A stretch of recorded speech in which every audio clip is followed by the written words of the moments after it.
There is nothing wrong with your television set. Do not attempt to adjust the picture. We are controlling transmission.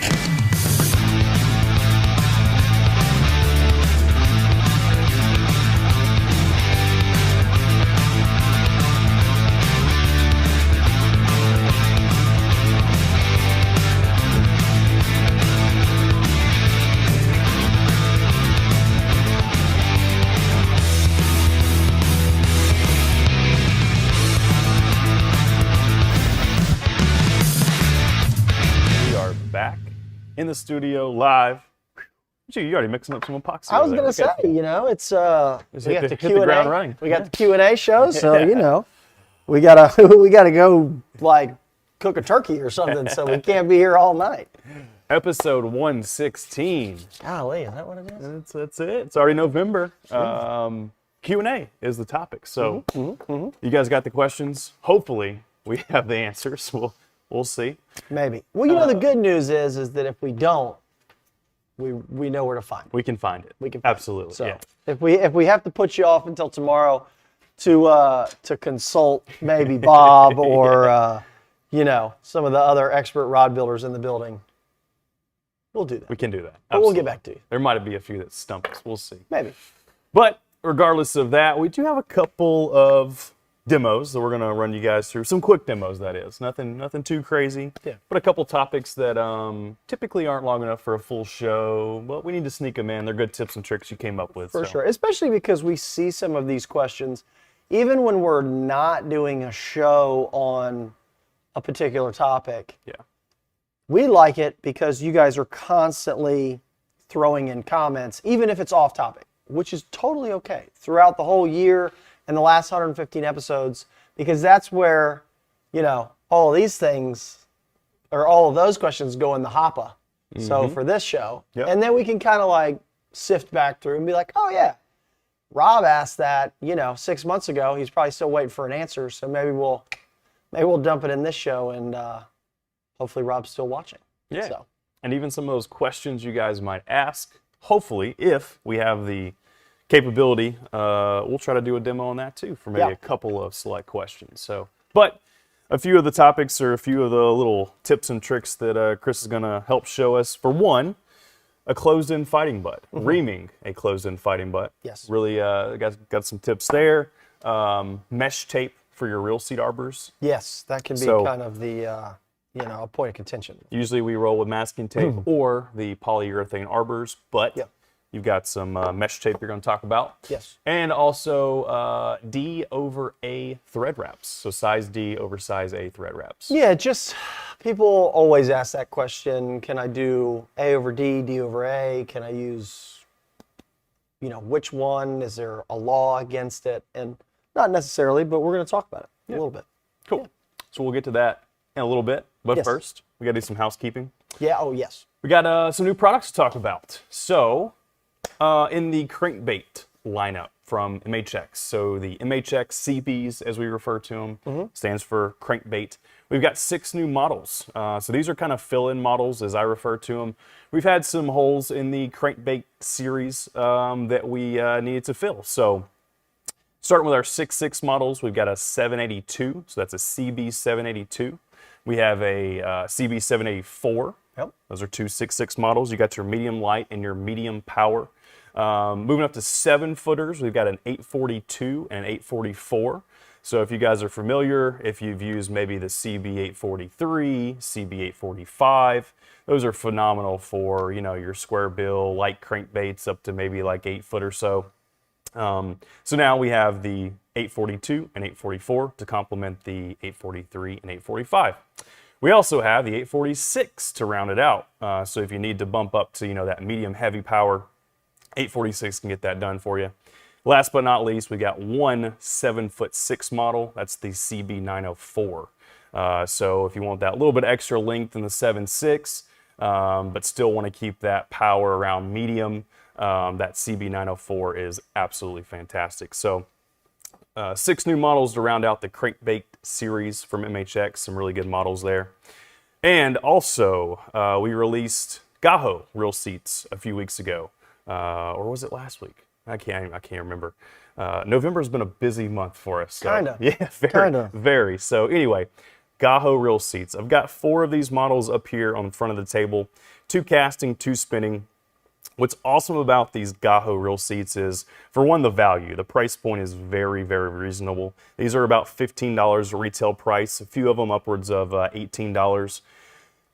That's one great benefit. These are made from CCT material, so it's compressed carbon technology is what CCT stands for. So these are made with a lightweight carbon material. They're up to 36% lighter than standard reel seats. So I'll tilt these a little bit, just turn them so you guys can see them. So again, we've got the 2 casting models.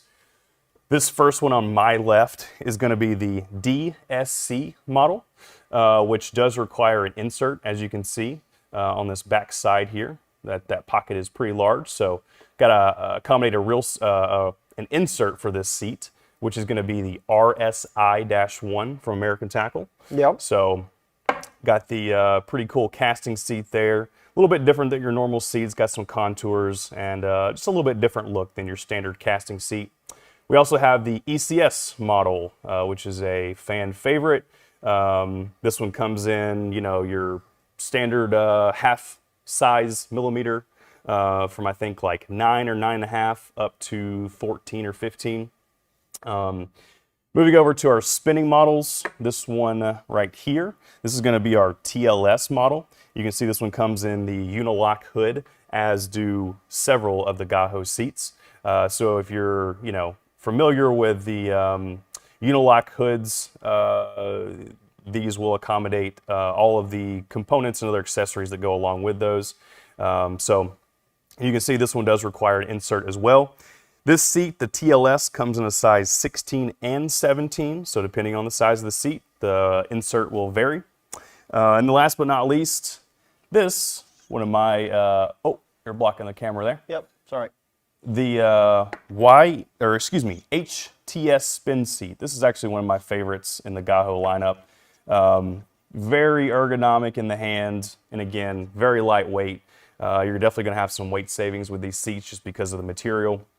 And again, the price point is phenomenal. So hopefully you guys picked these up. We had them at 25% off for a few days there. A great entry point or an introductory offer for these new reel seats.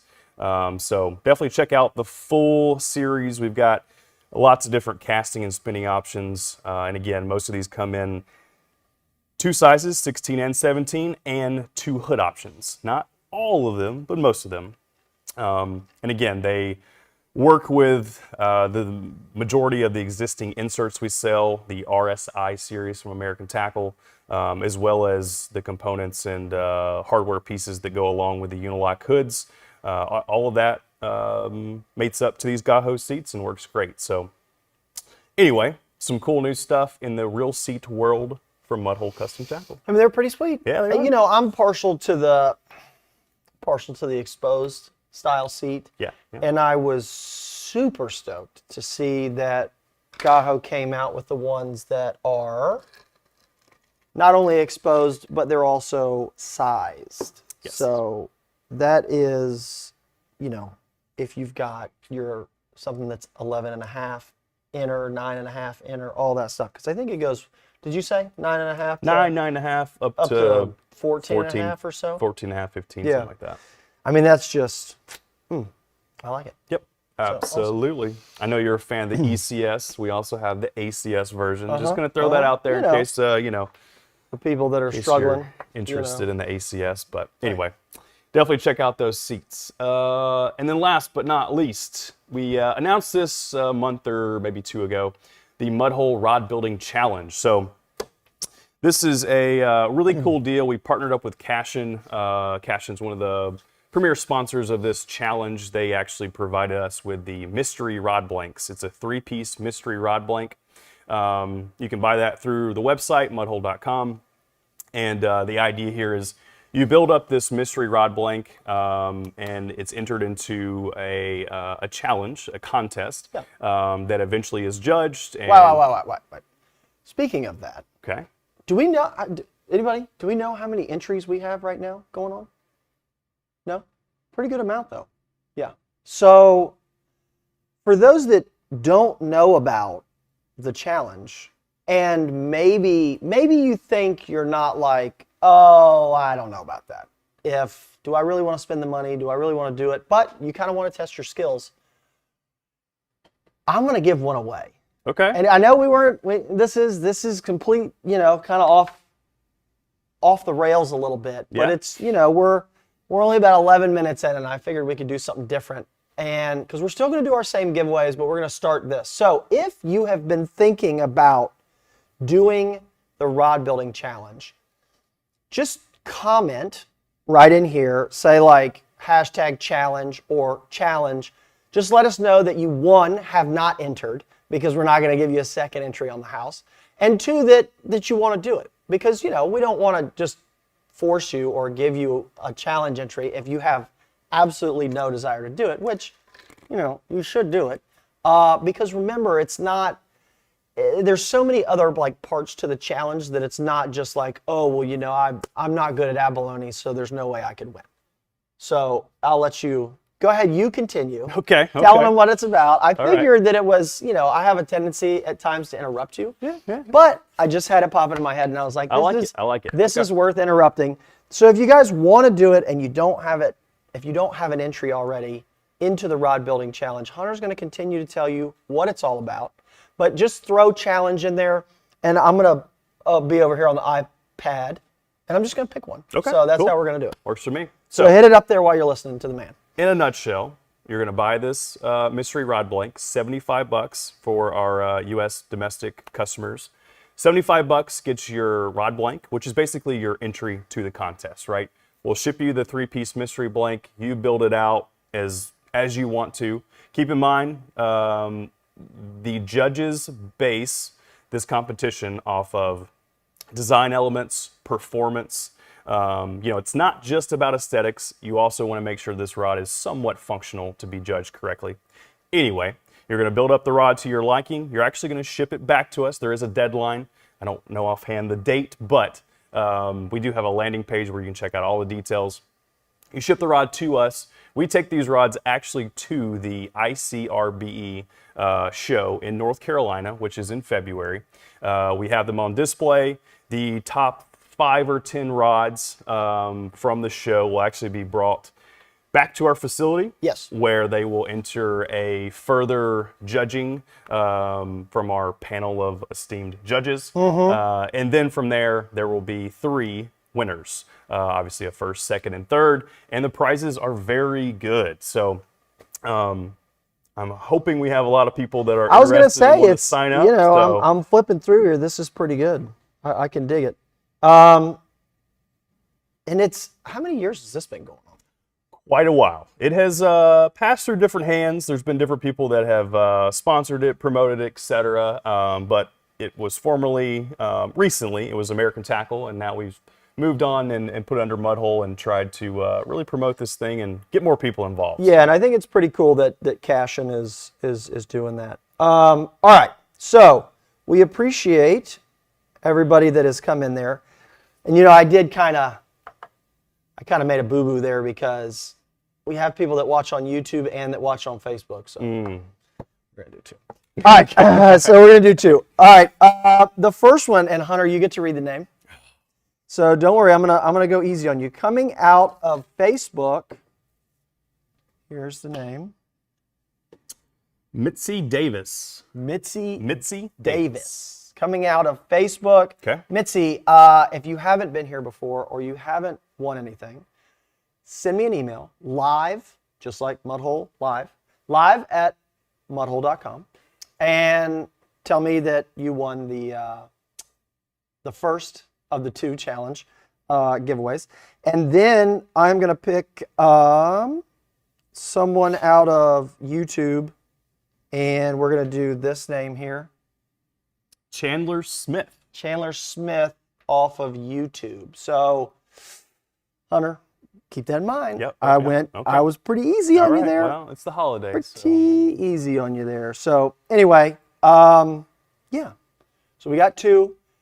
you're going to be entered into the challenge. Make sure live at mudhole.com. So the first couple giveaways of the night, there we go. Getting it done. Mitzi and what was the other one? Charles? I've already forgot. Come on. Something. Mitzi Davis and Chandler Smith. Smith. Mitzi Davis and Chandler Smith. So again, live at mudhole.com, and you get in the challenge. And I'm stoked to see what ends up happening with those two builds in particular. So live at mudhole.com, and then we'll get your address and all that stuff. So we also have other giveaways tonight, and since Hunter brought some Gaho seats out, the first giveaway that we're going to do a little bit later is going to be a Gaho seat of choice. There are, how many? 10, 11, 12? At least. 15 models? I don't know. Yeah. Maybe There's a bunch of models, so Gaho seat of choice. The second giveaway of the night is Jake Hutcheson Drain Rod Kit. We're doing it in honor of Jake's drain kit. We've had a lot of rain here this fall, and you know, Jake has kind of been on the news and famous with Uncle Phil for fishing in the street, and we just figured that somebody for the holidays might want the good vibes, the Hutcheson vibes. So we're going to give away a drain rod kit, and then for the grand prize, we actually will steal one of the new MHX crankbait blanks. You get to pick which new model, and you get to pick a Gaho seat, and then I'm going to throw in all the fixins. So you get to pick, you know, you want EVA, cork, what guide set. Now, again, I'm not giving you Fuji titanium SIC for that guide set, but, you know, he's paying for it. So I'm going to go easy, but we're not going to hit him that hard right before the holidays. But we'll go through any of these giveaways live at mudhole.com as you win them throughout the night, and then we'll pick all that stuff. So we got we're in the giving spirit here. So yeah, cool. All right. Well, and if you are interested in the giveaways, make sure you enter the giveaways. We've made this very easy. I'm sure there's links being thrown in there. If not, guys, please throw some links in there to sign up. Yes. It's not too late. You can sign up at any time throughout the show and still be eligible, unless we're done the final giveaway. Then obviously it's over for the night. But up until that last and final giveaway, you can still sign up to win. So hit that link that's in the comments. And if you're watching this a week or 2 weeks or 4 weeks after the show has aired and you won because you entered, let's say, last week, you still win. So you don't have to be here live. And yes, to answer a question that is right now, hang on, why is this?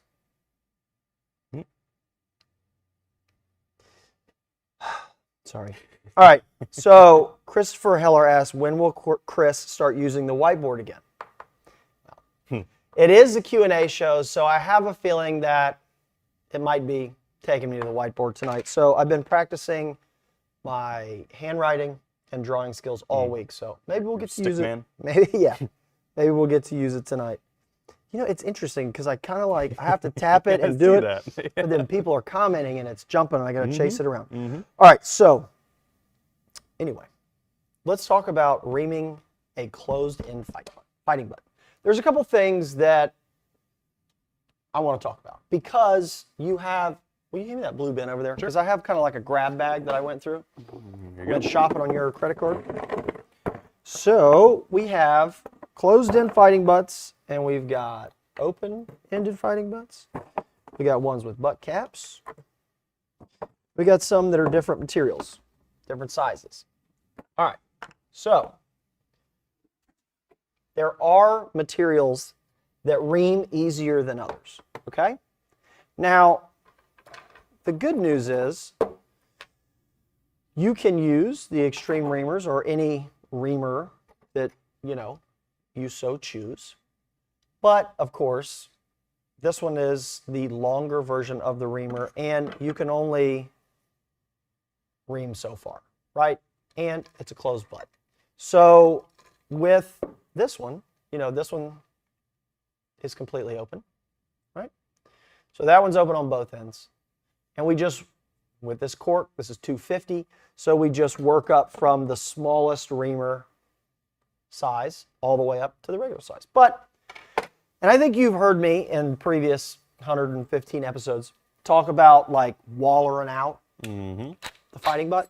And don't get me wrong, it works, but if you're not used to that, you might get to a point where when you start to ream this closed in, you might have one side wall is a little thicker than this side wall, or you might start to like chip and whatever. One thing you have to understand, especially with cork, is you either need to get really good at it, or you need to get you some winding checks, or you need to learn how to do epoxy ramps and things. The cork is notorious for chipping. So you're just going to have to accept the fact that you might have to do a little trim on the front edges of your solid cork fighting butt. Now, again, we've got composite, and then we have this type of cork. We also had an EVA, one around here somewhere. The EVA is easy. It stretches a little bit. These are a little harder. Now this one, this is the composite. It has some rubber in it, so it is a little bit easier, but these are the ones that are the worst. And not to like, you know, scare you, but they're the worst. So, couple things. I like using the old handy dandy digital caliper. And some of you guys might not know this, but you know, we're usually using this end, right? So to get inside diameter, to get outside diameter. But do you guys know that there's a depth on the back of this thing? Some of you might know. I would think, you know, that most that use it would know. So most of the time, I am going to take a closed-in fighting butt, and I'm going to depth gauge it, right? I know that sounds very, very you know, scientific, right? So you can take a depth gauge and check it. Because what you don't want to do is you don't want to just right through this thing, because it's just frustrating. You got to get another one, or you got to fix the hole. So I do recommend, because what we're going to do is we're going to go to a drill bit. All right? This is a 1/2-inch drill bit, and you can kind of get yourself a couple different sizes of drill bits, and you don't have to have the entire Milwaukee collection and every 64ths of an inch. But if you are a rod builder that does, let's say you've got a line of, you know, bass rods, inshore rods, different things like that, I know that my signature series, the technical flats, is an NEPS 86 LMF, light mod fast. It's what I use on the skiff all the time. That has a 1/2-inch butt. So I'm almost always building that rod, or, you know, something close to it. So I have a 1/2-inch on me at all the time. And then of course, you know, you can go and get you a little case of these right here. Now, most of the time, if you do buy a little case like this from Home Depot or Ace Hardware or something, the largest size is probably going to be a 1/2-inch. So you're going to have to expand your collection there as you build maybe like a flip and stick and such. So a couple things. I have to, you know, caution you with using a drill bit. And I get some people don't want to use a drill bit. Now, you also might see like a big spade bit, and even one that has like a pilot coming out of the end. You can do that, and as long as, you know, let's say you've got a 1/4 inch here and you've got the 1/4 inch pilot coming out of the front, that's good. But you got to run your drill on full bore, or put it in like a drill press, run it on the highest it'll go and just barely touch it.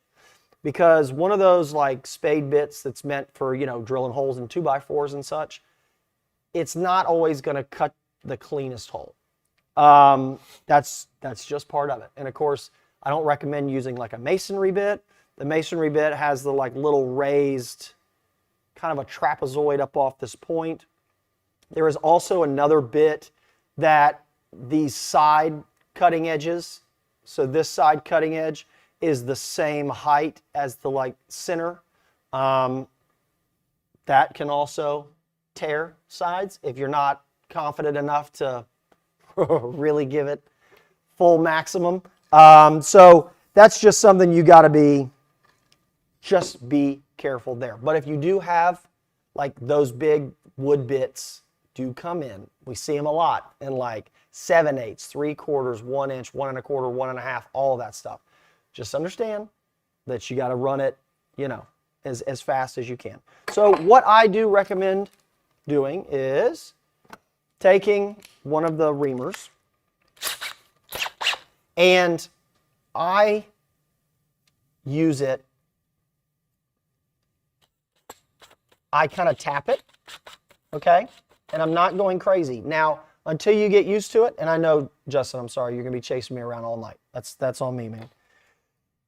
If you're getting used to using reamers and such, anchor that fighting butt to the table, and sometimes working straight up and down will give you a little bit better, like a straight hole, okay? Because what you don't want to have happen is you don't want to go at it, and I'm like exaggerating here, but you don't want to go at it at an angle like this, okay?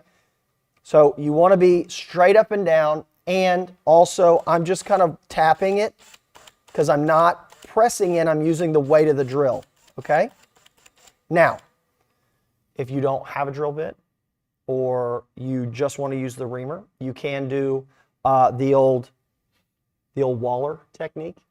Yes, my dad's side of the family was from South Georgia, and I grew up in Jacksonville, so we use terms like Waller. So that is going to be using the reamer, medium to high speed, and kind of walking the bit around a little bit as you are opening up that inner edge, right? So you kind of see here, I'm taking the like really, really sharp edge, but you can see what happens, okay? This is why we do it live. See, it took a little nugget out of there. Obviously, your cork is going to have voids in it. If you don't run your bits fast enough, this is what's going to happen, okay? Now, also when you're using a closed-in fighting butt, with the cork, regular cork, or EVA, but you have composite on the bottom. The good news is you don't necessarily have to tape this off, okay? Once you get used to running a drill bit through cork, you will actually feel it when it hits the composite. And as long as you're not standing on this thing, you are not going to drill through the bottom of it. But let me go slow and show you, because I'm just dying to tear this thing up. So if you go like this, this is what happens. Okay? Real nice. All right? So we don't want to do that. Hunter's like, all right, well, there goes another $5. Great. Perfect. Let's do it again. All right, let's see if I can get this one right on live. I'd rather it happen to us than people at home.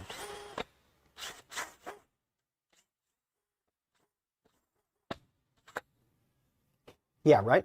Let's see if I can run this one up. This is why we do it live. It's fun. You can see I've already cut one pretty good so far. All right. I don't like standing it up.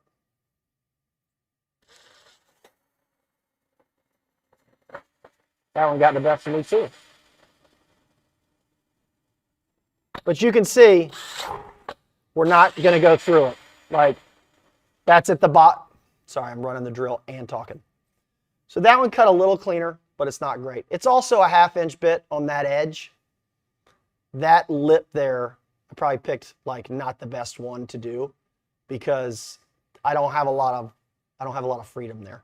Now this one that's got a big flat edge on it, you got a little more freedom there, right? See the size difference? So also keep in mind which one you're using. But you're not gonna, this bit, as long as you're not standing on it, you're gonna reach the bottom and it's actually gonna be hard. So anyway, cool. Now I have 2 more fighting butts for mine. So anyway, again, it's not a perfect system, but it's gonna give you a much straighter fighting butt. And I don't know, do I have this blank? So this one was really, really close to a 1/2 inch. Okay. What you're going to notice is if you get it really nice and straight and you have a little bit of play in here, you can always add, see, I can kind of free spin this. And there is a little tiny wobble, okay? I would rather have a little bit of wobble than putting this thing in like stiff and it's like that. See, as you rotate it, see how it kind of walks around? But it's not, because there is enough. I think the butt on this rod was like a 4.7, and we're using a 5.0. So we have a little room here that we can add an arbor in, okay? So again, that's not the end of the world, but I didn't want to get the Dremel out tonight because I didn't want to do a whole show on reaming, but that's close. All right.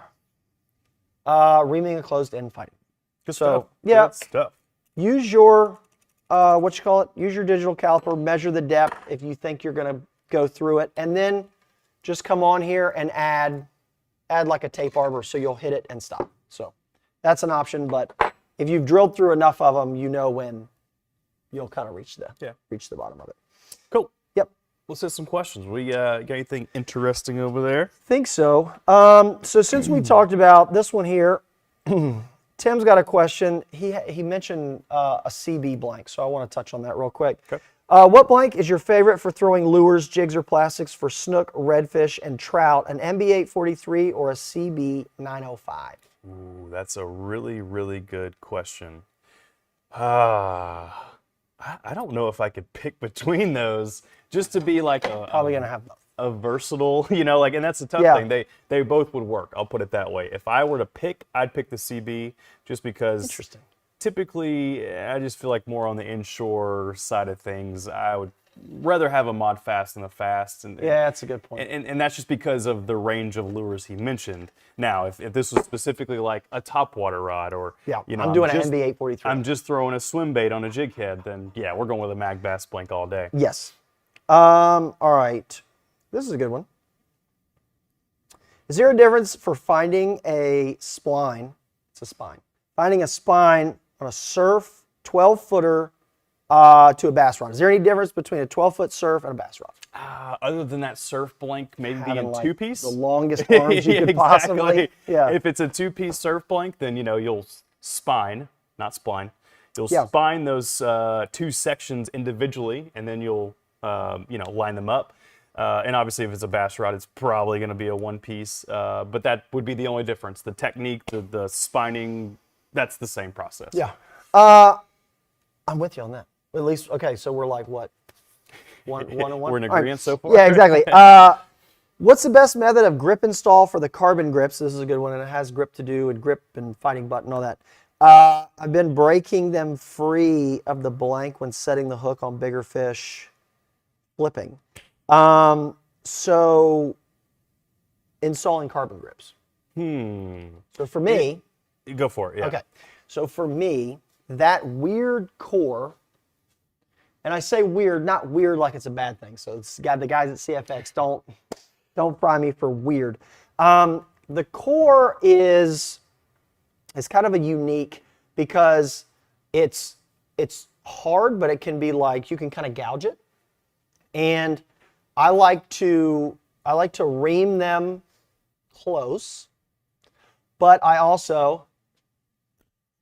so here's the core, right? Still live over there, Justin? I know you are. So this is the core. Now, I like to ream it close, but if you look here, I'm just gonna like force. Okay, you can put a groove in it, okay? I haven't done this a lot, so I can't say that it is like the absolute way to do it. But I do have like a triangular file, or like even like a rat tail file, but a file that's got like a point on it. And I will actually come in here and I'll just give like, you know, a long way. Well, I can't get that in there. This one I can. Okay, so imagine that file. And don't go crazy, but I'll give like just a little bit of a, and you can't really see that. Oh, this side you can. See that little tiny groove in there? And that's maybe a little more than I would have done.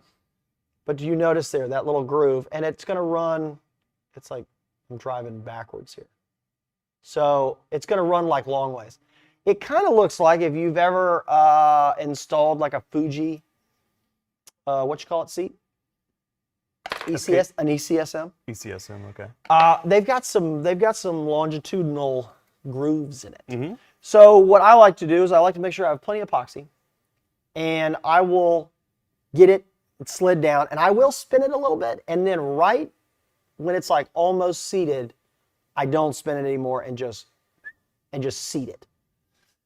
Again, I don't know if that is the number one way to do it, but I have not had any that broke free. And I haven't done it a lot, but that to me, because I have had somebody ask me that before, and we kind of put all of our heads together here and talked about it and said, maybe if you're coming up with that problem, and since I'm not watching you do it and being like, whoa, don't do it like that, that's an option.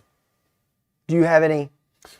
No, the only thing that I originally thought he was talking about like tubular carbon grips, like G2, like American Tackle G2 carbon grips. Maybe he is. But, and if you are, the one thing I would recommend, use more glue. Yeah. Specifically, like back to the chat here. Maybe he's back in it. Specifically, use more arbors, especially if you're doing like a full length grip, use more arbors where you can. Arbors are meant to obviously, center the grip, not structurally, they're not used as a structure.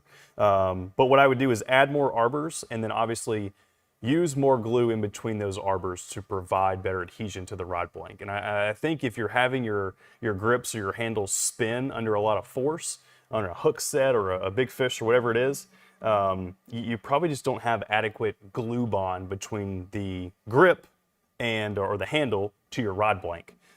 So, we usually don't tell you to add a bunch more glue, but if you're having that problem, I would have to assume that maybe there's just not adequate glue. Yeah. Let's see. Just trying to see if there's anything on here that's in regards to that.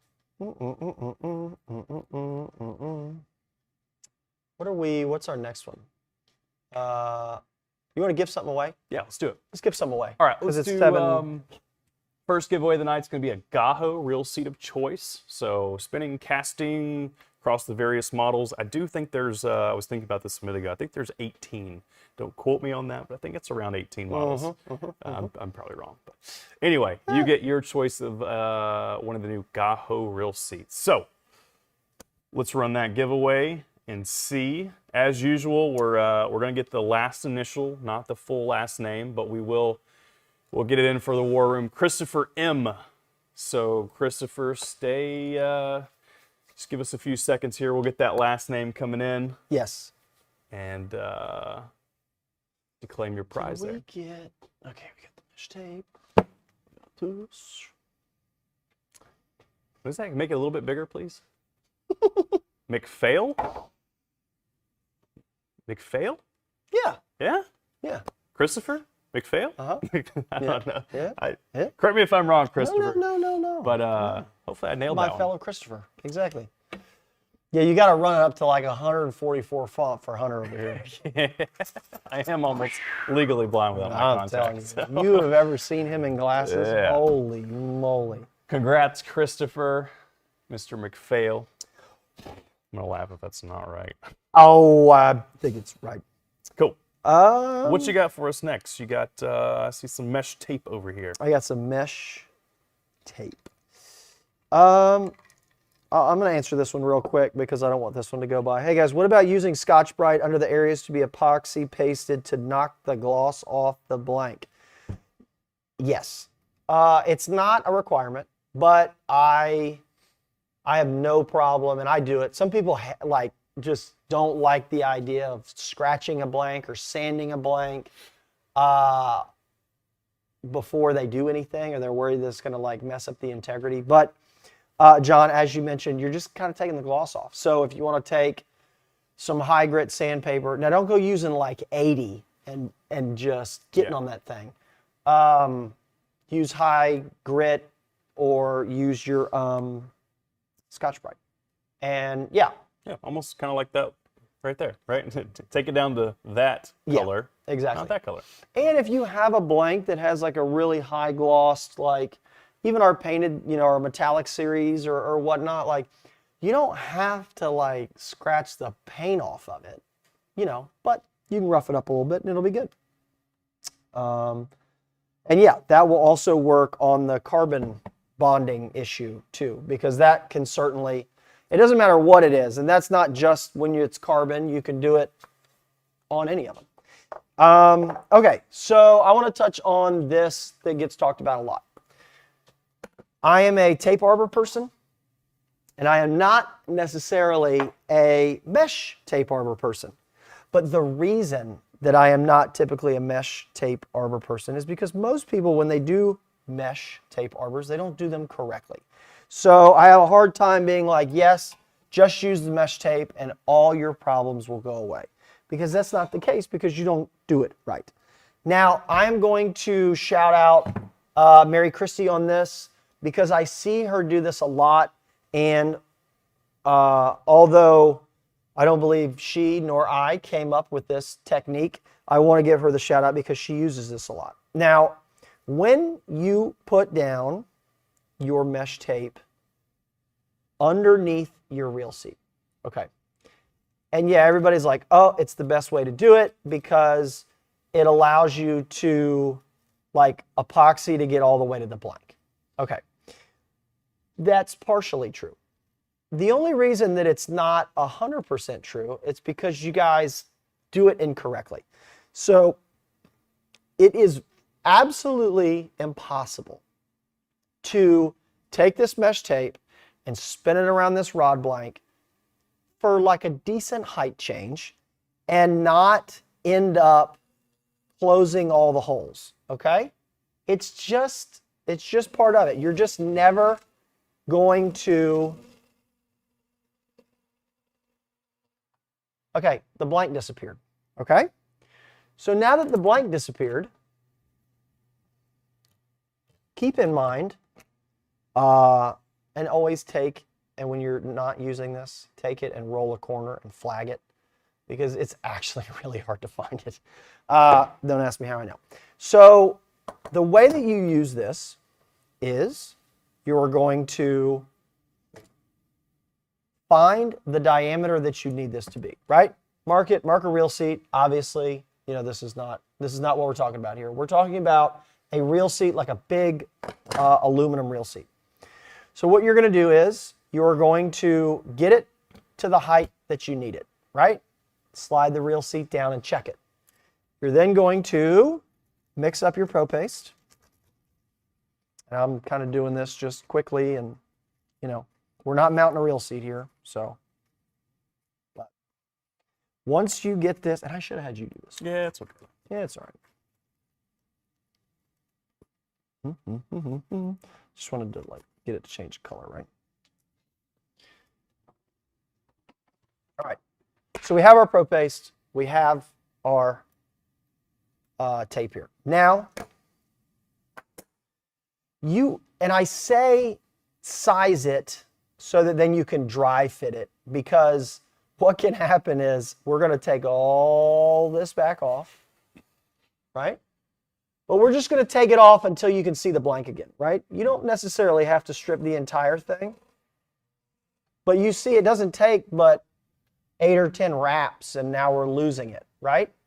So you're now going to take this, and we're going to start adding in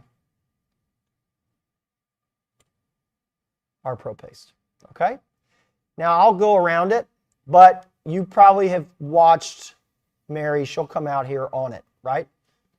And Mary, I hope I'm doing this exactly the way that you teach it, but this is the idea. We're making sure that we get the epoxy down on this rod blank and work it out, okay? Now we're going to keep adding in, and you can watch it. See it starting to squeeze out? Take it as we come around it.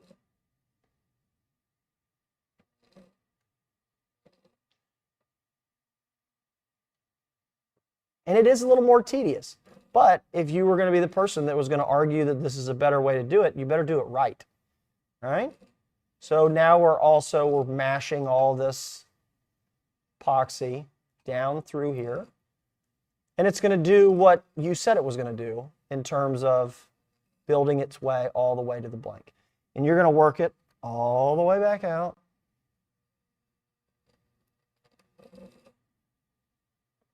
Just like this, okay? So I'm going to go ahead and cut this off because I don't think we need to see any more of that. I think you guys understand that. But, yeah, thanks, Phil. Glad to see you're in the chat tonight. So, yeah.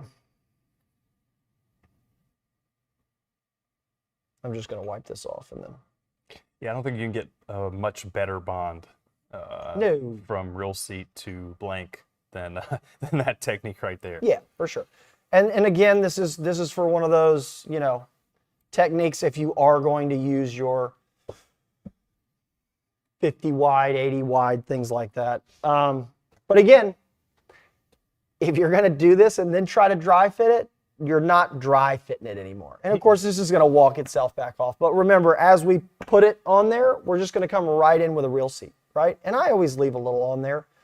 I don't skim it all the way down because you might have a little bit of voids, and then all you do is after you get that, and then you're going to come right in with your real seat, and then your epoxy has made it all the way down to the rod blank.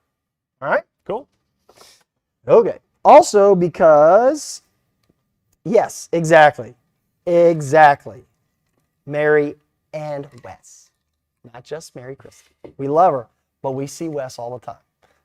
Finally got to see him for a few days there at ICAST, and that was really, really cool. Absolutely. Now, I've never had, honestly, I'm a big tape arbor guy.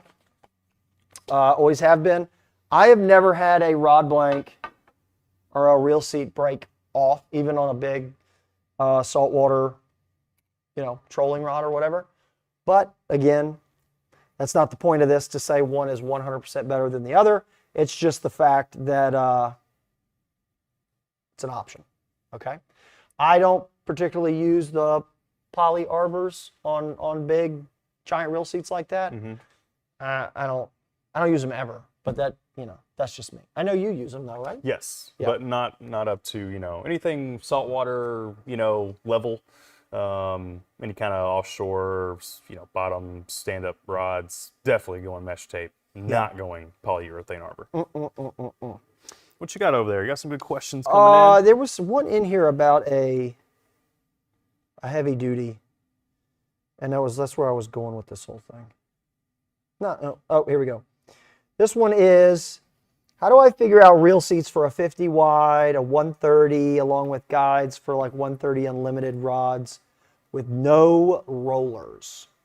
So it's all going to be, when you start to get to that size, you have to pay attention to the diameter of the rod blank, because I don't particularly feel that, you know, oh, well, you've got to get a size 22 over a size 24 because it's stronger or it's whatever.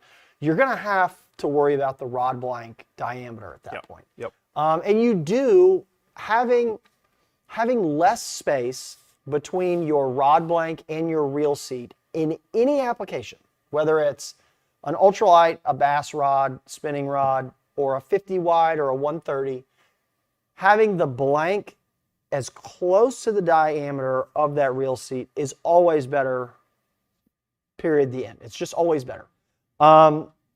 You're also going to have to understand that, you know, reel foot is going to be a little bit in there.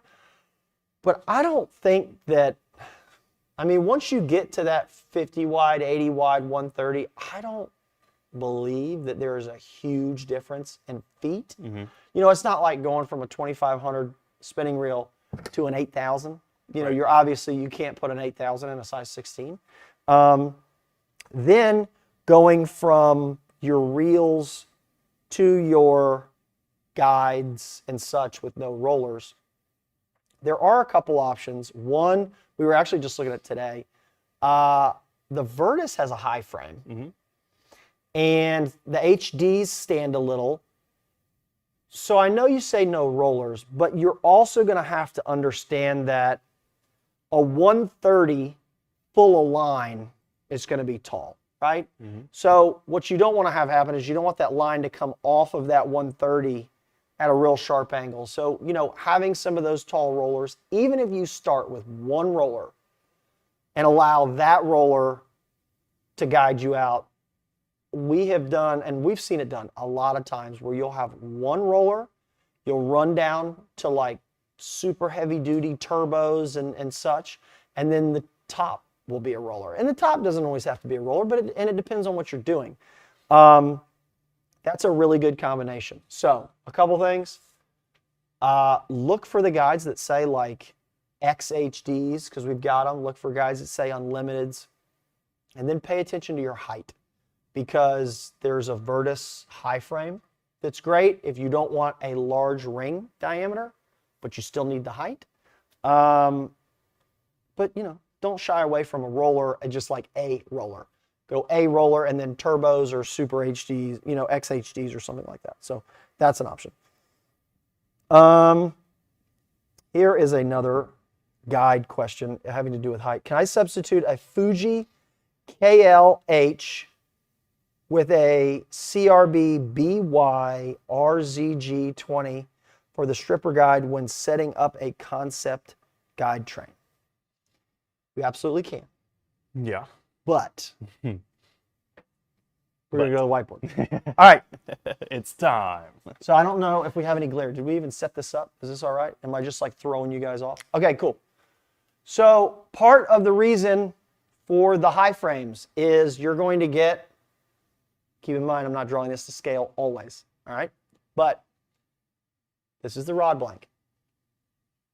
And we have a size 20 that's maybe that size. And this is a high frame, right? See where the center of the 20 is here? In a non-high frame guide, and even though the LZRs are a concept guide, you might find that the same size 20, which that's a 20, I promise, is like this, right? So there's your high frame and there's that. So then you notice like the center is here, right? And you're losing height, okay? Keep in mind, you're going to lose height. And you might lose a little bit of the like benefits of being able to have a 20 and have the same height rather than having to go to a 25 and an LZR to maintain the same height. That's the whole reason for the H, right? Because we also know that most of the weight in a guide is in this ring. So every time you get a bigger ring, you're going to have more weight, and then you're also not going to be, I don't believe, some of this is my opinion tonight. So having a little bit larger opening here that you don't need, you might lose a little bit of efficiency. You know, you see that in like the microwaves and stuff that have like a 20 and then a little tiny 6 in the middle. You pick up a little efficiency there. So whereas I like the LZRs, and I use them a lot, saltwater, freshwater, you're also going to need to look at the height. Do you still need the height rather than having to go to a 25 in an LZR? And you can sort of base it a little on the angle that your reel seat or your reel comes back at your rod. So, sorry, let me go back over here real quick. Sorry, Justin. So keep in mind your rod blank, your spinning reel is going to look like this, right? Reel foot, and the line's going to come off. There is an angle here that the line goes back. This might be Shimano. Daiwas might be like flatter, like that. It all depends, and it depends on the size. So what you don't want to have happen is you don't want to have like the guide too close this way. If you have like a regular inshore rod, you know, you want it what, 19.5 to 20 inches from here out, 19.5 or so ish. This is, I'm just off the top of my head, but it's about that because I know what my guide spacing is on my rod kit. But remember, you only have a little bit of wiggle room back and forth this direction. So if you're also having to account for the angle of the reel and then the height of the guide, that might have been more information that you wanted to know. And I might be making it more difficult, but you can probably get away with it. Just understand that that's where we're at. All right? So again, hopefully that was what you wanted to know. What is this one? Say you don't have a 7.2 medium heavy fast and using the Suka 2 handle, can you use a 6.6 medium heavy fast and build it at 7.2? Would it be the same? It's absolutely the same. I've tried it. You fished it. We've all fished it. We've built it for other people. It's the exact same. Keep in mind, sometimes the rod blanks won't pass all the way through the Suka 2. Sometimes they'll go in like this far. Sometimes they'll go in that far. Sometimes they go all the way through.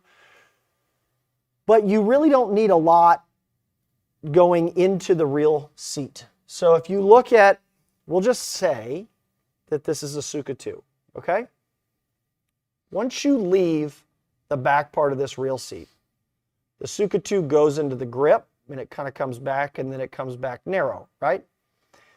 You really, this is about 4.5 or 4 inches or so. Surprisingly, that's all you need in that Suka 2 to fish. You'll create your arbors and you'll create your bond in this section. Because then what happens is, remember, the inside of the Suka 2 is completely hollow. So you can't account for your arbors back here because the diameter inside is not the same as here. So this is really what you're working with in terms of diameter. Now, if you have that 7.2 and it goes on back down into here and then it stops, that's fine. But if you, let's say at home you've got it, or a rod was broken, or something happened, right? And now you got to have a 6.6 and you got to push it all the way out to here. Keep in mind, this is about all you need. Don't try to cut it real short and be like, oh, I'm just going to use like 1.5 inches of the rod blank. Don't do that. Use the length of the reel seat of the Suka 2, and then you can adjust however you want that rod blank to be lengthwise. I think not too long ago with a casting one, I was setting one up for somebody. Don't quote me that I got away with a 6.6 and made it 7.4, but I think I did. I think we took a 782 or a 783 and made it, maybe we made it 7.2. That sounds about right. Yeah. Probably 8 inches max. Yeah. 6 to 8 depending on diameter and all that fun Yeah, stuff. but use like the length of the reel seat on the Suka 2 as your guide. So, because outside of that, you can't do anything with arbors and stuff once you get back. So anyway, yeah, okay. I need to go back to comments here. I don't know where we're. Yes, I don't know where this stemmed from, but Southern boys, they don't talk hard water that often, question mark. We don't fish on hard water that often. I have done it, and it's actually kind of fun, but that's about... Go for a visit and come back to sunny. Yeah, we do a couple there. Answer this question here, Thomas. Since you're speaking on guides, can you grind the guide foot sides down to fit the blank better, or will you lose the integrity of the guide foot for ice rod blanks? Now I see where that comment came from. You absolutely can and should, and this is not just from me, this is from the Iceman himself, Buzz Butters. You should absolutely file a guide down on its outside edges so that if this is a rod blank, all right, this is not a nice rod blank, but, and this is a very, very, exaggerated example. If the rod blank is like this, and you take and you set a guide foot that's that wide, again, this is ridiculous. I understand that. But if you set a guide foot that's that wide, you're going to have gaps on either side from where the thread comes off the guide foot and comes way under here like this, and then comes way back up. And it's ridiculous, and it's going to be very hard to wrap it. So this might be something that might be a little more, wrapping our head around and not so ridiculous. If the guide foot is like that, you got to take the outside edges down. You just got to do it. Whether it's ice, whether it's fly, it doesn't matter. You got to take it down. Mm-hmm. All right? So that's that. Let's see. Yeah, somebody, I think they said something about hard water with having lime rock in it. That's about all you got. I feel like I saw one here with Nate. Lots of questions. Oh, this is a good one. Who catches the most fish at Mudhole? Ooh. I can tell you it ain't me. It's not me. I'm too busy pushing a boat around to Probably fish. some of the guys downstairs. Yeah. I know Jack gets out there quite a bit. If you guys have Jack's talked out to a Jack lot. on the phone. Who else we got? I mean, Jake's usually, as long as there's water in the middle of a road somewhere. Yeah, Jake fishes. He's Jake pretty and good. Phil. Phil Yeah, as well. you guys go out and take pictures of each other and fish, right? Something like that. Yeah, I mean, I think we're leaving out probably the obvious winner is probably Mo. Yeah. I would say Captain Mo is always into something. We can't forget about John Graves. Well, yeah, that's another. I think John that whole corner down fishes there. every day almost That's the from whole his kayak. So yeah. John's definitely up there. He's up there for sure. But I think he and Mo can conspire and share, because Mo, though, the good thing about him is he'll hit a bluegill, then he's catching a peacock bass, and he's got a largemouth, and then all of a sudden he'll be somewhere catching saltwater fish. Yep. So yeah, that's a lot. There's a lot of fishing and rod building that goes on and knowledge around here. We just don't, do this just because, we got forced into it. Right. Let's see. I just want to make sure I'm not missing. All right, let's Good. move on. Let's do a giveaway. Yes. Speaking of Jake, we're going to give away Jake's drain rod kit, which is phenomenal for fishing drains. When it's raining, you better go draining. I think that's what Jake said. I think that's something what he like said. that.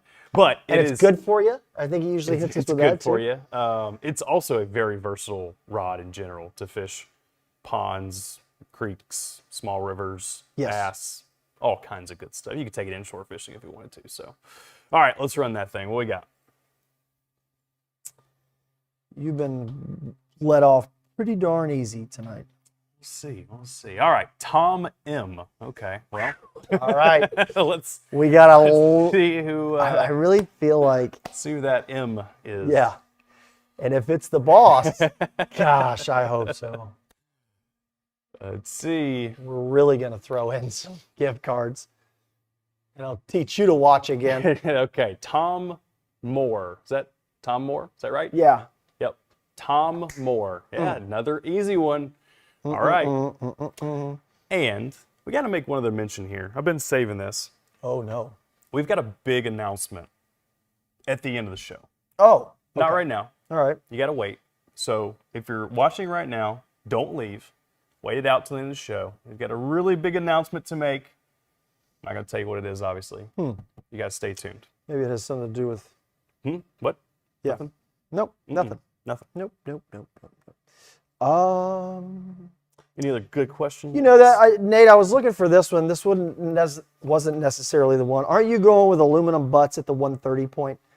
Not necessarily, because some of the shark guys aren't doing aluminum butts. They're not doing a 130 and a butt.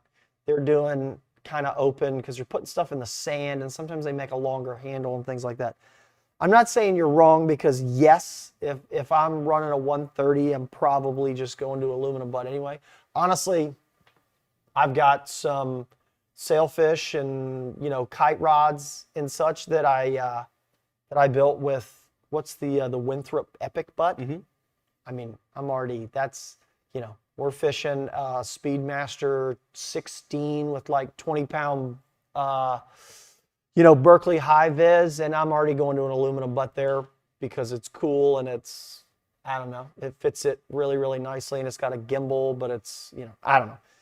But yes, you're probably looking at probably looking at an aluminum there. Let's see.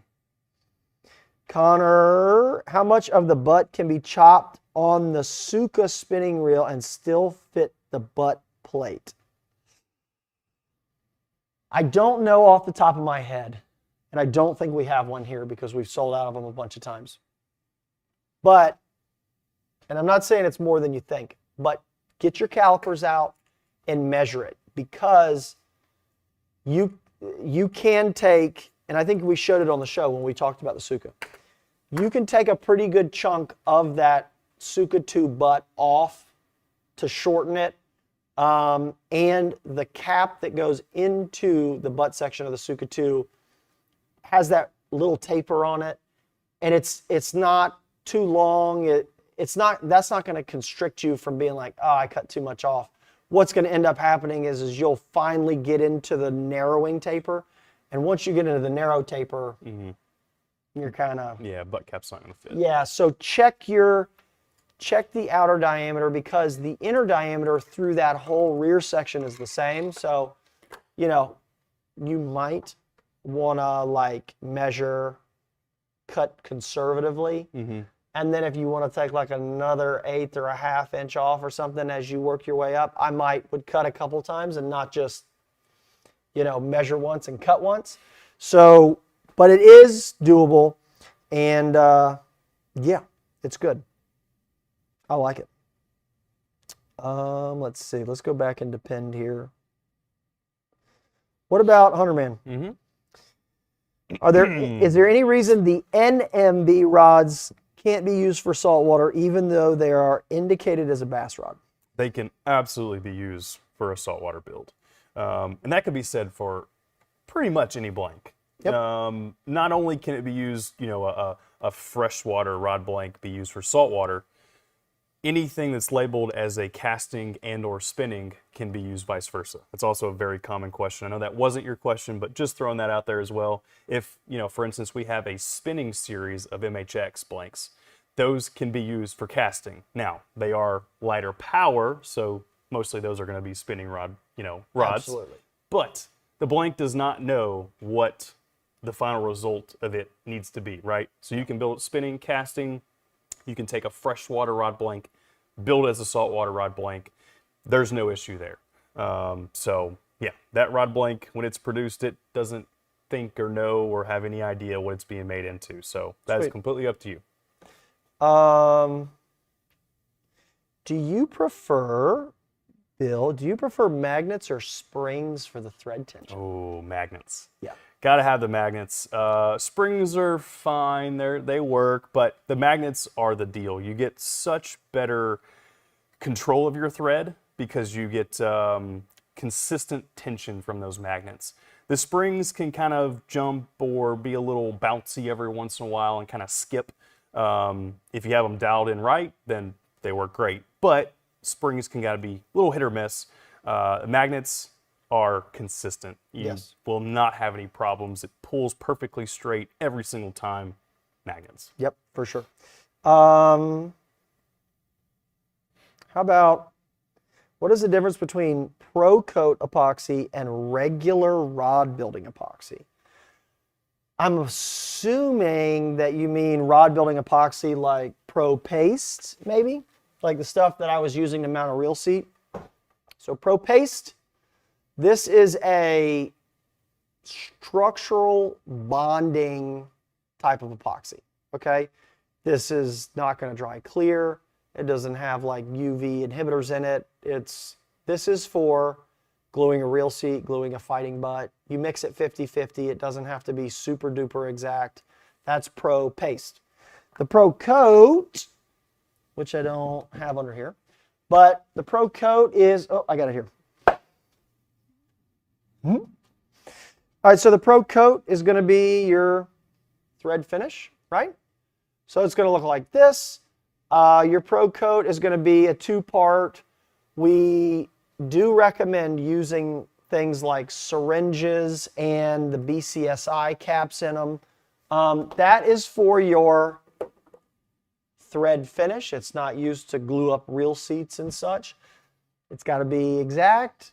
mix it in a mixing cup with either the backside of your brush or a stirrer, about 3 to 4 minutes, and you paint it on your thread wraps over your decals, over things like that. You do not have to coat the entire rod blank. We know we get that question a lot, but no, you don't have to do the entire rod blank. All right.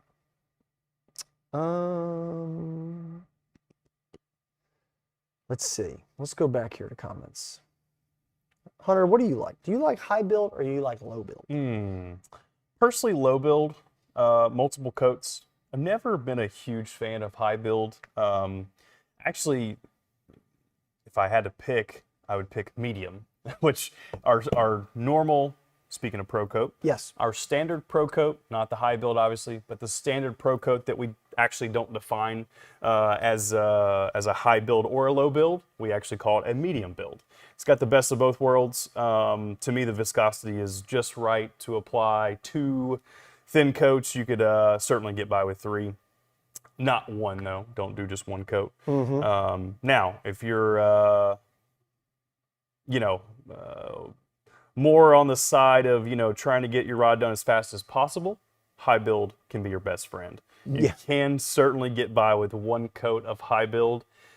I don't recommend that, especially if you're a new rod builder. But if you're more seasoned and you're familiar with putting finish on and the intricacies and nuances, then you can get by with 1 coat of high build. For sure. First offshore rod, how do you choose gimbal size and attach? Do I need to make arbors for installing? The gimbal size is going to be based off of your blank diameter. You obviously need to have a gimbal that is large enough, but you don't want it to be too large. I think they're like size 1 to 4. Having also pay attention to like what the transition is going to be like from your rear grip down to your gimbal. You don't want to have an oversized rear grip down to this little tiny gimbal. It just kind of makes it look just not aesthetically pleasing, even though maybe it'll just fit right on there perfect. And you can do that, don't get me wrong, but I might taper the grip or do something. I also then add arbors, and keep in mind, tape arbors come in different widths, right? So you've got something like a half or a quarter, and for a gimbal or a weighted butt, I always recommend doing 2 narrow arbors rather than just put 1 on there. And then, if there is just 1, it can kind of walk on it. You definitely want to do 2 narrow ones. So use the 1/4 inch, do 2 narrow, leave a little gap in there for some epoxy, and then that way it'll go on nice and straight and snug. Let me, all right, 748. Let me do the thread thing really quick, and then we can just kind of finish with questions. Yeah. All right. So we're talking about A over D or D over A. And I've just got a rod blank here, and I have 2 colors.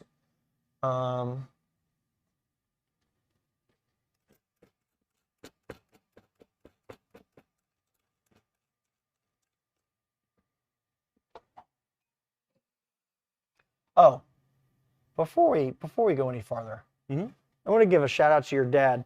I forgot that not that I forgot that I knew this today, but the guys were in here setting up, and we don't always have a ton of room, and we don't have multiple sections of our station here, our aluminum base station.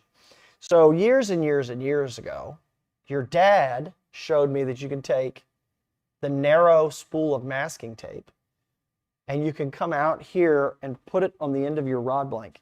Okay, so I'm going to leave that there so you can see that.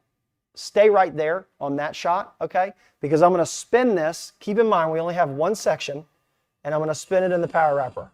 All right? That's not good, okay? So if you need to, and you need to get away with it, you can hang tape on it, and then maybe I'm going to spin it up and see if I can get this to work on live, and then just pan back over. So now we're going to spin it. And we're spinning it. Yep, we lost it. Anyway, you do have to and if you saw me earlier, I was trying to adjust the height on this thing. You have to sort of adjust the height a little bit so that the tip is up, but it is sort of a cheat. You can hang, and it doesn't have to be all the way at the end. It can be like down a little bit. See if we can get it spinning. So there we go. And you can wrap guides, and sometimes it'll like walk towards you, but I've got it spinning pretty high now, and it doesn't want to walk nearly as bad. It does a little in the tip, but it's not too bad. So anyway, it's not like some special fancy thing, but it is what it is. It's just like a shout out. It's just like one of your dad's Bobisms that you're like, how did you even? One of hundreds. But anyway, let's see what we're going to do. All right, so we're going to do this thread thing. So the green is A, and the blue is D. The reason we try not to say you want to use the A down on the rod blank first, okay? So this is A, and you want to use A down. And if you do not want to use color preserver, or you don't want to use finish, now I like using finish before I wrap an over. Of course, we're going to do it live. I like to put finish down before I wrap over it, because I just think it gives me a better finished product. But if you're not going to,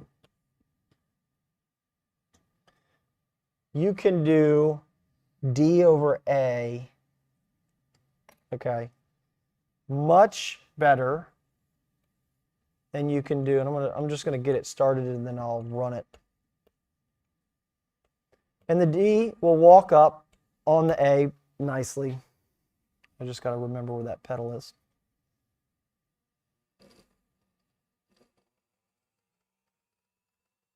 I had it turn way up before. Anyway, so I obviously made that a little sloppy, but the D will walk across the A, and then you can actually, I'm going to pull the band off. And it's not going to dig in, okay? There is no color preserver, there's no finish, there's nothing on there. Now what can happen with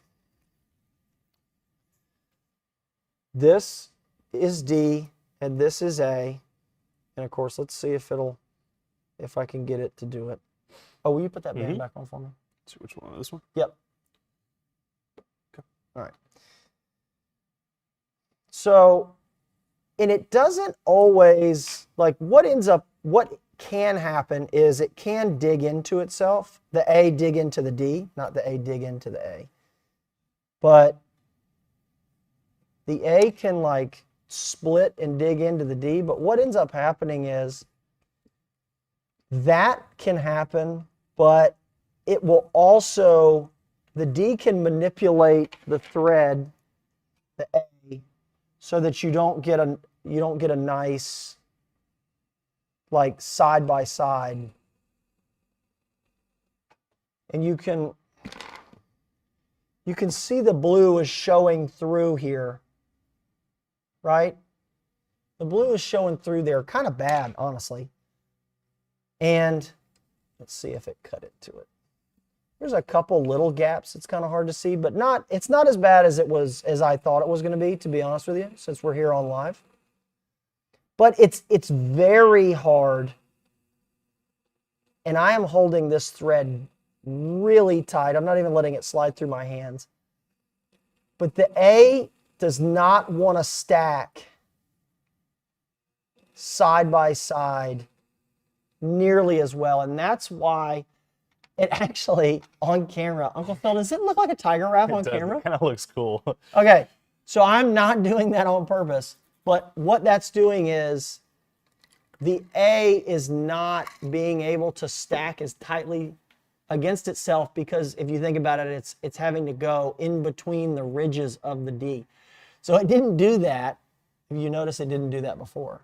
So now it's creating a tiger wrap It doesn't look like that here in person, but you can see the blue through it, and it's not laying tight, which is making it look like a tiger wrap. It's not the effect you want, trust me. No, it's definitely not. So we'll pull that off. I don't think it did spread a couple. Well, you know, if you can really see it, you can kind of see the shade color there where the black or the slate color blank is showing through the blue there. It dug into it a little bit, but to be honest with you, it's more the way that the thread is going to lay, and you can't burnish that out because it's not going to allow, the size D thread is not going to allow the size A thread to really kind of like roll. So we talk about it a lot. I've never really shown it all that well. Let me see, this right here has got some gaps. See that line there? It dug in there, but it's not crazy. It was more the way that you can't get it to lay properly. So anyway, that's just trying to show it live. But yeah, so for your under wraps, you know, especially on your saltwater or offshore rods, any rod for that matter, anytime you're doing under wraps, you gotta put A down first, D over top. Or put finish Yeah. first, Yep. and then have at it. Let's see. What about this? I'm gonna go with no here, but can you use Pro Wrap braid on guide wraps? I would not recommend doing that. That's gonna be awfully tough. That's Yeah, you want to stick to just single strand. single strand thread, which could be, you know, even metallic for that matter, which Yes. we typically don't recommend because it is a hassle. But any type of braided or multi-threads that are woven together, they're not going to make for a fun wrapping experience. You know, use those for your butt wraps, your decorative wraps, diamond wraps, things of that sort. Yeah. Don't use them for thread wraps. That's just no. Let's see. This is a good question. Speaking of ice rods, Mel asks, is there a standard guide spacing for ice rods? So you got to be really careful with the ice rod thing. And the reason is a number of the ice rods, and I found this out, like, not the hard way, but from building a couple, some of the ice rods are like, they're not even extra fast. They are in an entirely different 5x stratosphere, of fast. So, and then some aren't. So, and it's even more like glaring than going from like an extra fast jerkbait rod to a CB, 845. Yes, one is extra fast, like hooked over, and then one kind of has like a little bit of a parabolic bend. But the extremes in the ice game is way beyond. So we do have some guide spacing that we have done for very particular blanks, but there's not always a great general guide spacing for it because we're also doing ones that are like, maybe you have an inline reel, maybe you have a spinning reel, maybe you have a fly reel, maybe, there's a lot of different reels involved, and then are you going to need to do high frame type guides for, it's just, so the long answer is no, not really. We don't have that. Chet Wagner, how do you keep the drips off a long epoxy cover after it dries with the dimples? So the best way is to avoid it, right? So Chet, what's probably happening for those that get those kind of like high and low spots and drips and sags is,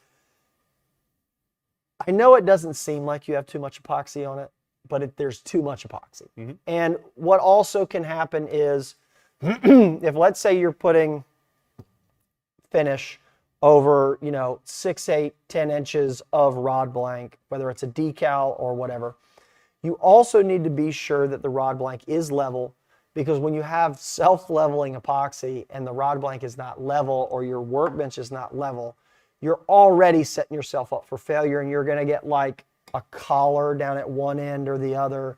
And trust me, you're probably putting too much finish on it. So there is even though I'm a single coat person, so many times, like if I'm doing a long stretch, I'm doing multiple coats, because otherwise you get all kinds of wavies and ridges and stuff, and it's just, it's kind of a pain. So what do you think, Hunter? I agree. Okay, perfect. Let's see. Well, this is good. Chad Bryan said, first timer signing on. And you have an easy name, so Hunter welcomes you for sure. Appreciate your easy name to pronounce. Yeah, exactly. All right, so are we at an hour and a half? We're at an hour and a half. Why don't we do, you want to try to do like some rapid fire? Are we going to do the 7 minutes? I mean, Uncle Phil, don't, give me some excitement, like. Let me live. Yeah, right? Are we doing it? It's time for rapid fire Q&A. That's what he was waiting for. Yeah. Rapid fire Q&A. Hunter, and I think you brought this up earlier, can you wrap metallic thread on inshore guides, snook, reds, and trout? The answer is yes. Do I recommend wrapping with metallic thread? No. Not that it's, not as durable or blah, blah, blah, blah, just because it's a pain. It's a hassle to wrap with metallic thread. It's springy, it's jumpy, but it will work though, because thread is not what necessarily keeps your guides on the rod blank. It's the thread finish. So basically that thread is doing nothing but holding the guide onto your rod until you can put a finish on there. Yeah. If you got to wrap with it though, use the Pro FX. Yes, Pro FX, the premium metallic is the deal. And there might even be a few Fuji threads, especially maybe the Prisma. Yeah, we use that one. It's not too springy or jumpy. So yeah, there's if I were to choose a few metallics, it would be the Pro FX or the Prisma. Okay, but I would lean Pro FX for sure. Okay, we need to talk about finish here real quick, even though the next show is on finish. But is one build better for marbling? High ? And how long should you let it sit before laying it down? Oh man. I like to use high build. Yeah. Now, because I'm putting like pigments and stuff in it, I will make like different batches, small amounts, not, big giant ones, because the more that's in the cup, the faster it's going to set. But I do like to let it set up a little bit. I put high build on the rod blank, and I get it like perfect before I'm going to bring pigment. Because if you bring pigment into there and then you try to heat it up or do anything, the pigment's going to run because the epoxy is going to run. So put your high build on the rod blank, and you can let it sit even for a little bit longer than you would your other. So do the rod blank first, get it perfectly level, and then go to working on all of your mixing and all that stuff, and then come back to that, because once you put your pigments in it, you're set. Now you can manipulate it, but you can't bring heat in, and you can't do that. So how about, can you use regular spray paint to change the rod blank color? No. No. No. What you need to use is the Krylon Fusion. It comes in a rattle can. It's because it has a flex agent in it. You can also just hit up our expert rod blank painter, Don Schaefer, with Backbone. And he can do things that you probably can't even think about, and he can paint it. So let him do it. The good news is you can buy a rod blank from Mudhole. You can put in the notes, pick up for Don. His wife comes, picks the rod blank up, paints the rod blank, brings the rod blank back. They use the shipping from your order, doesn't charge you any more, and then we ship it to you at a Mudhole. So that, I'll be honest, like trying to paint it all yourself, why don't you just do that? Yeah. That's what I would Well recommend worth doing. it. Well yes. Let's see. Come on. So what type of reamer will work in the drill? Extreme reamers. Yes. Those are the deal. Those are the ones, and even be a little little tiny careful when you're using this one. This one is a small. It's to start. Don't go like full bore with that one, Nope. especially not through composite cork. When you run the little tiny reamer through composite cork at a very, very high speed for a little extended period of time, the heat generated here can actually hurt that fiberglass reamer. Let's see. This is a good question. Does the adhesive add much diameter when rewrapping the mesh tape? Susan, I haven't noticed that it adds enough to where you're like, oh, this fit perfect. And now it doesn't fit at all. The good news is, if it's going to mess up the diameter, it's going to do it on the larger side, which means if you go to slide the reel seat on it, after you've already added all the epoxy and everything, you've got everything pulled snug, it's way easier to then just like unwrap one wrap and cut it off and throw it away and then slide your reel seat on. So it's not going to be a situation of you're going to wrap it, you're going to get it all done, and then now it's shrunk and you don't have enough, yes, you could still come back in and add another wrap, but that, trust me, is way more of a pain than if it does swell on you a little bit. But I haven't seen it do it to where it was like, oh no, now we can't get this thing on. Let's see. Here you go, Hunter Man. Okay. What's the best way to prep thread before laying epoxy? I'll do a decorative wrap and it will take me a few days and then I get a fisheye every time, is what he says. That's got to be brutal. Oh man, there's several things. One thing I would recommend is for the thread itself, so say this is our guide wrap, hypothetically, one thing I would do is when you come back, that day after, a couple days after to apply finish here, I'll take like a disposable brush or any brush for that matter, and I'll actually kind of sweep that thread wrap just to knock any dust, debris, if you have pets, pet hair, anything and everything seems to be attracted to that thread until it gets epoxy on it. Yeah. So make sure you kind of clean up very delicately, obviously, just kind of get dust and stuff off of there. Now, even before I get to that step, first thing I do before I apply finish, or even wrap guides for that matter, wash your hands. Yeah. That's so important, and a lot of people overlook that. You'd be so surprised. It doesn't even matter if, your hands are dirty per se. It's just the oils, the grease that's just naturally on your fingertips can cause a fisheye. Not to mention from Hot Pocket. Sure, the pizza, Hot Pockets, etc. That can definitely put you in a tailspin. But just by touching this rod blank and removing it, I guarantee if you look close enough, you'd see a little bit of residue left behind. That's very common. So if you're going to be putting your fingers and hands on the rod blank, wash your hands prior to even wrapping guides or applying finish. Those two alone, just making sure your thread wrap is kind of cleaned up and get the dust and stuff off of it, and make sure your hands are, free of as much of the oils and stuff as possible. We could go on and on. There's so many variables and contaminants that can get, on your thread wrap or mix into your epoxy. It's the sky's the limit, unfortunately, where your back's against the wall. And that's why a lot of people struggle with epoxy is just, there's so many variables in it. And of course, keep in mind, if you're just doing decorative and maybe you're using like Madeira, keep in mind Madeira has a coating on the thread that allows it to fly through a sewing machine much nicer. So none of, quote, rod building threads have a coating on them. But Madeira is actually made for sewing. That's why there's 8 billion colors. So if you're using Madeira and then you're just putting finish right over the top of it, the coating on that thread can react with your finish.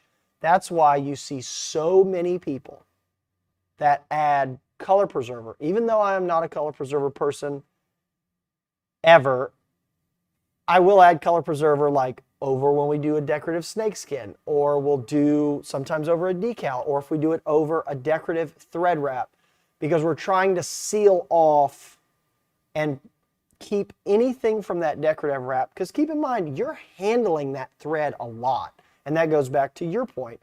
If you are holding the thread and manipulating it and moving it and putting your hand on it and burnishing it, come in with some, color preserver or permagloss or something and seal it off, and I think that'll do it. Yep. Real quick, Marjorie, since you asked twice nicely, can you use a regular rod for ice fishing? You can. It just, obviously, it's going to be a little like action and power there.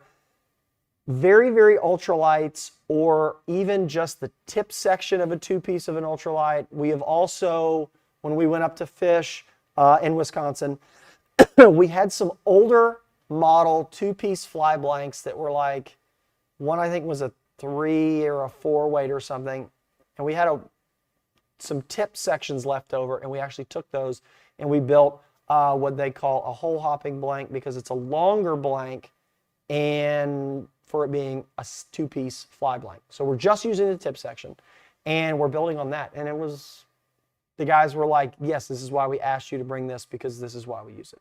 So yeah, for certain, different techniques up there, if you're like fishing for bigger lake trout or whatever, yes, you can absolutely use a regular rod blank to ice fish with. And then Bill Whittington, Hunter, is the best thing you can do with your evening, spend it with Chris. Yes. Once a month. Yes. Cool. My answer is yes. Yes. But we appreciate that you had nothing better to do than watch us on YouTube. Does that say more about me or you? Congratulations. One thing I wanted to touch on, somebody asked a question a while ago, and if this doesn't, if you've watched for an hour and 37 minutes, Bill, and this hasn't aggravated you yet, this probably will. All right, so somebody asked about a tip top, okay? And like, I couldn't figure out a tip top, and I don't know which one to use or why to use it, and I don't like any of them. It's not against the law to wrap a guide as a tip top. It's not against the law. It can be frowned upon, and it can like make people really, really mad. Sorry. But it works. Because keep in mind, a tip top is really just a guide mounted on a tube. Yes, I understand that there are braces and things like that. So no, this doesn't work for everything. But I have seen certain rod builds, if you have a very unique guide train, or maybe you're using really, really small guides or things like that, wrap it all the way to the end. And I'll even see where guys, when they add finish out here, they let the finish kind of come up on the upright of the guide a little more than you would, maybe over the end here. Don't let like a tag end of the blank hang out there, because you will get it caught on it. And I will say, I would rather have this than I have, used and been given some tip tops that had like really oversized sweeping braces. And if you are using them on a spinning rod like this, and it has too long of a brace, and you're going from braid to a fluorocarbon leader, when the line comes up from the water and in, the fluorocarbon doesn't flex as well. So when it comes in here, the fluorocarbon still wants to come up. And when it wants to come up, it wants to wedge itself between the rod blank and this long brace here. So if you're throwing braid, fluorocarbon on a spinning rod in saltwater, pick a tip top that has very short braces rather than very long braces, because you can get that braid to leader knot wedged in there. So, yes. Nate says, it looks like you broke your rod and fixed it at camp. Kind of. But no, not really. That's just, that's actually the end of a fly blank. And I just knew it would be rage bait for everybody that gets so aggravated. So, happy Thanksgiving. Funny enough, and actually kind of what spurred this, I believe, is, I'm not going to name the manufacturer. They're not even a big name per se. But no. There are factory rods that use this technique. So it works. You might think it's crazy and whoa, I've never seen that. I've seen it on a factory rod before. Yeah. It's not common, but it can happen. But it also doesn't mean that you can't hate it. So hate away, rod builders, hate away. Okay. All right, let's give away the last giveaway, and we'll let y'all get out of here. Hunter has us a new MHX crankbait blank. A crankbait blank of your choice. I don't remember how many you said. 6. And if you go into the CB section, we got to give Mike the shout out here. When we get new blanks and we add them into the drop-down menus that you see on the website, we now have it where when you hit the drop-down menu and you get like 18 or 20, the new ones have little new icons next to them. So go to the CBs if you win, or if not, buy them anyway. Go to the CB, hit the drop-down, you'll see the new ones in there. So I'm going to get whatever crankbait blank you want. Doesn't have to be a new one, but get a new one because, you know, nobody else has got it. I'll get you a Gaho reel seat, whatever one you want, and all the fixins, as the guys are saying here. So again, no Fuji titanium, but you know, we'll get you some nice stuff, grips, guides, whatever, hook keeper, the whole shebang. So let's go ahead and run that. Wait, don't hit the button. What was your big announcement?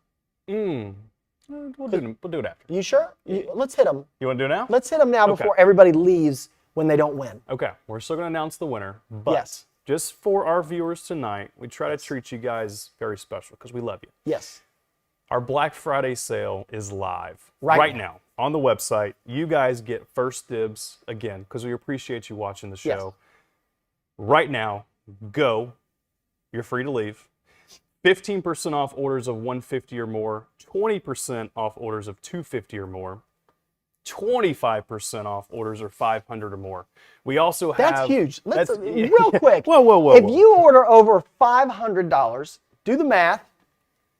That's almost like getting a free like Hunter McCamey signature rod kit. Yeah. If you order over $500, go ahead and throw one of Hunter's kits, or mine, really. Get my CRB one. Yeah. It's You're still better. You need to buy mine. come on. That's it. We also have a select group of products that are 50% off. Now, you can't stack discount codes. Those are just 50% off. They don't, add up with the other discounts. Those are separate. But there's some really good products in that collection of 50% off. We're talking MHX wind grips, select American Tackle aluminum butts, plenty of other great stuff in there. Some blue shrink tube. But anyway, big deal is our discount codes: 15% off orders of $150 or more, 20% off $250 or more, and the big one, 25% off $500 or more. This is a first. We've never done discounts this hefty before. So take advantage. This sale is going to run through Saturday, I believe. So yeah, between now and then to take advantage. So yeah, get after it. Get after it. All right, let's run that giveaway number 3. Because we knew, like, if people don't win, they're gone. They got to go eat that Hot Pocket. All right, Bill T. Bill T. Bill T. Stand by for that last name. That's Bill. it. We'll see what we got here. I'm going to say Bill Thomas. Just a guess. I don't know. Gosh, I hope Super it's- easy. I hope it's got We'll see, 13 consonants in it. Ding, ding, ding, ding, ding, ding, ding, ding. Tucker. Bill Tucker. Close enough. Some really easy names. I appreciate that. That's just so nice. What a holiday Yeah, gift. I know, right? What Bill a Tucker. holiday gift. Congrats, Bill. You got a great prize there. Yes. One of the new MHX crankbait blanks, a Gaho reel seat of choice, and all the fixins to go along. And all the fixins. Awesome. Well, congratulations to all of our winners tonight. We really, really appreciate all the questions, all the comments. Thanks for taking some shots at us. It's totally fine. We'll make it through. Run over to the Black Friday sale. It starts now. I mean, those are big discounts. 15 off 150, 20 off of 250, 25 off of 500. No code required. Site-wide. Coming to the next show. The next show, I think, is a little earlier in December. It is on, what's the date on that, Uncle Phil? the 17th. And we're going to talk about Finish. It's the Big Finish Show. I think it's 6.0. Is that what we're doing? The Big Finish Show 6.0, episode 117 on the 17th. Oh, I thought you didn't have one over there. That's why I was asking you. I'm sorry. 6:30 Eastern, as always, from here in the penthouse. We had Kuhlman helping us tonight. I think he did a fantastic job. He's not usually in the war room. He's usually making cool graphics and doing the emails and such, making sure everybody gets all that excellent information. Of course, Birdman. I think Birdman, he stayed, right? He's working on the catalog in the war room. Steve was here, of course. Justin on the Zoom camera, doing everything he does every time, and he did a great job, even though he was chasing me around. Uncle Phil on the ones and twos, excellent as always. Hunter McCamey, my left-hand man, and we want to say, from all of us here at Mudhole, we hope everybody has a happy Thanksgiving. Y'all be safe. Yeah. Go shopping, go fishing, get outside. Hopefully everybody's weather is nice. Get a little turkey, a little football, and do something with the family. Yeah. Even if you don't like them. The one thing that is not off limits to talk about at Thanksgiving dinner is rod building. So just do that, because everything else now seems like it's off limits. So talk about rod building, and you guys will be good to go. And build some rods too while you're at it. Yeah, why not? Have a wonderful Thanksgiving. We'll see y'all in December for the Big Finish Show. Have a great night. Thanks for watching.